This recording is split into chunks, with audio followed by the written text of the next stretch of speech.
Ada 12 partai yang akan bertarung dan kita memilih wakil-wakil rakyat. Seberapa menarik dan seberapa penting sih sesungguhnya kalau kita bicara legislatif, Kak Glenn? Iya, penting itu justru tentukan gitu nanti. 90% muka lama loh yang mencalonkan diri lagi. Itu dia yang menurut, karena ini kan kelihatan bahwa partai ini kaderisasi partai itu kan tidak berjalan gitu. Justru kaderisasi ini muncul seolah ya instan sifatnya pada saat menjelang mau pilkada atau pemilu itu baru muncul gitu. Teman-teman Anda artis banyak yang jadi calon legislatif? Iya, itu dia, karena hari ini kalau menurut saya justru popularitas kayak ajang cari bakat gitu ya.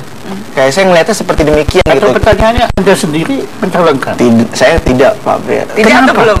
Tidak, saya tidak terpikirkan karena saya ngerasa bahwa lewat musik saya bisa jadi alat kontrol sosial yang lebih efektif karena saya bisa di luar lembaga itu. Ada juga seperti itu, Mas Jody. Saya mendukung pemilu legislatif ini karena kita sudah lupa sama lingkungan bangsa ini. Dengan adanya pemilu legislatif kita jadi ingat sekali sama fungsi pohon, yaitu alat untuk maku gambar-gambar calon. Jadi masyarakat fungsi pohon itu ternyata untuk maku gambar. Sekarang dibatasi, tidak akan seramai 2009 karena dibatasi. Tapi tetap saja ya. Usul Karena pohonnya juga sudah ditebanin. ke depan itu nanti ini terakhir aja.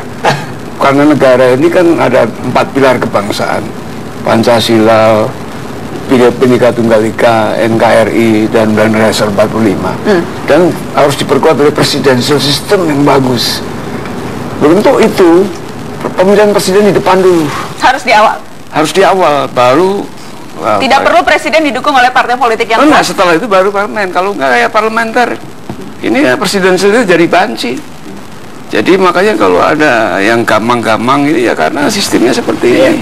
You have to create strong leader nanti ke depan. Enggak, tapi sekarang kan ini Nana, beberapa masih ini Mas Jody, masih deg-degan juga karena upaya Yusril Iza Mahendra untuk judicial review bahwa pemilu serentak ada presiden sama itu. Jangan sekarang serentak. Ya di Amerikanya. Pemilu.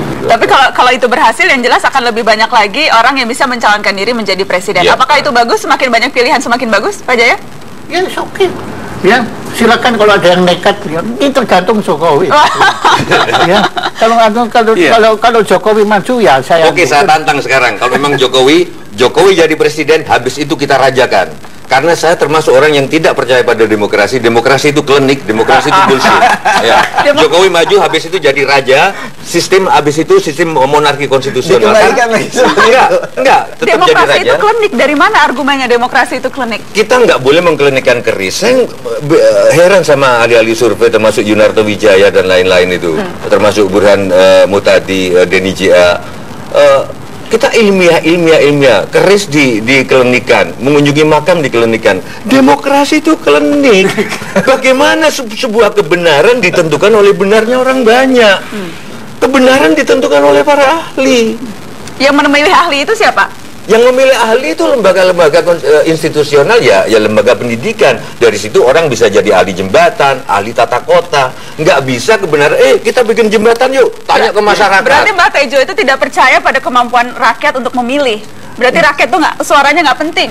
Kita merujuk dari Islam aja deh, dari mazhab Al-Ghazali. Al-Ghazali menentukan ada 3, benar yang sejati, benarnya sendiri, dan benarnya orang banyak. Yang betul benar yang sejati, benarnya sendiri nggak betul juga. Jadi suara Kakak Glenn, suara Mas Jody, suara saya, suara Jaya Suprana itu tidak penting? Tidak penting kalau misalkan soal musik, misalkan. Soal musik saya lebih nanya ke Mas Jody atau soal jamu atau soal jamu saya nanya ke Mas. Sudah bagus loh demokrasi kita. Makanya harus kita pimpin.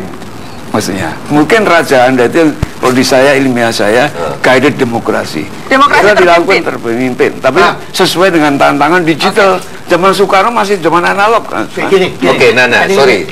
Apa yang bisa Nana harapkan kalau di sebuah negeri yang rating tertingginya itu justru acaranya nggak mutu? Gitu. Bukan, rating tertingginya justru.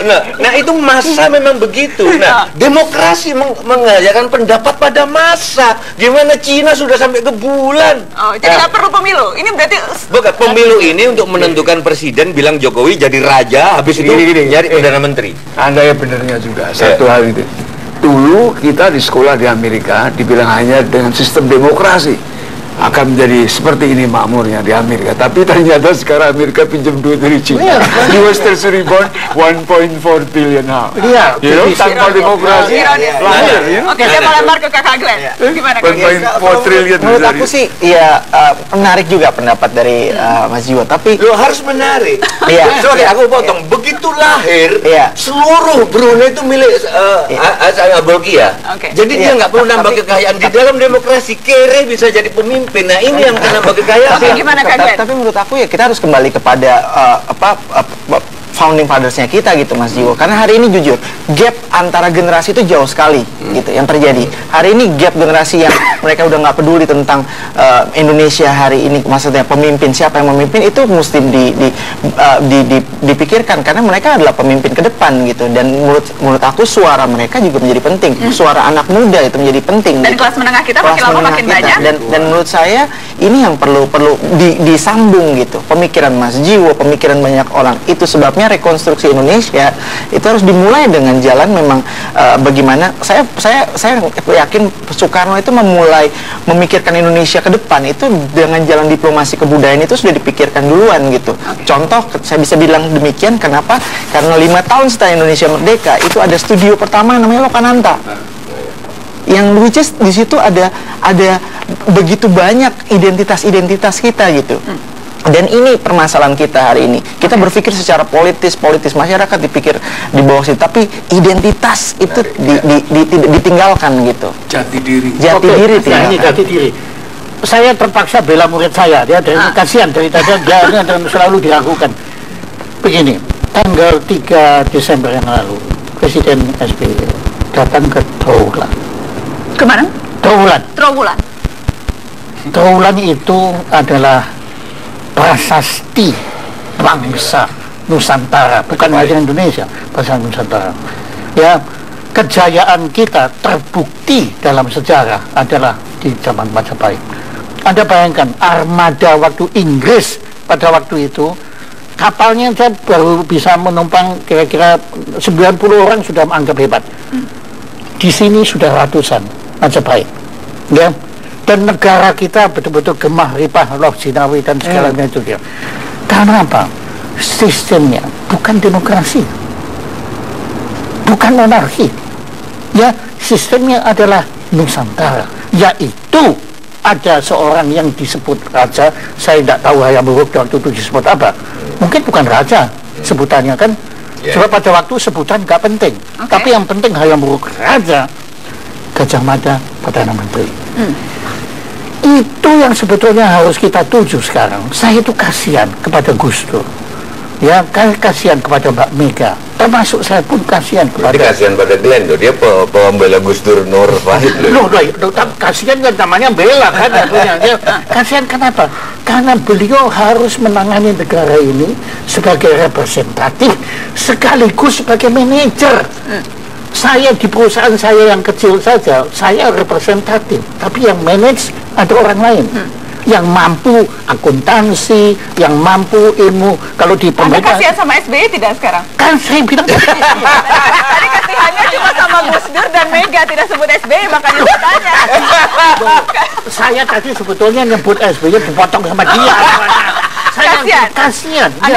Saya kasihan kepada siapapun. Saya pun akan kasihan pada Jokowi kalau nanti dia tidak punya Perdana Menteri. Oh, ini sudah dengan asumsi Jokowi pasti presiden. Jangan asumsi dulu.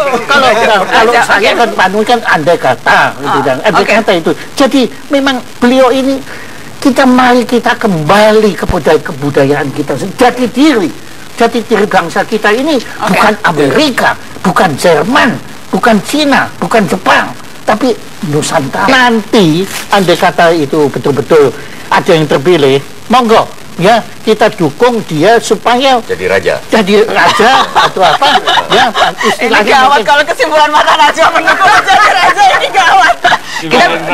Dan istilahnya tetap aja supaya kita tetap presiden. Tapi di Singapura, kalau Singapura bisa makanya presidential system kita perkuat. Iya, diperkuat saja. Kayak demokrasi kita perkuat. Iya, menggaidit Pancasila, menggaidit Bhinneka Tunggal Ika, pluralisme mengkaidit Undang-Undang Iya, 1945 jadi itu. istilah demokrasi itu memang saya punya bukunya.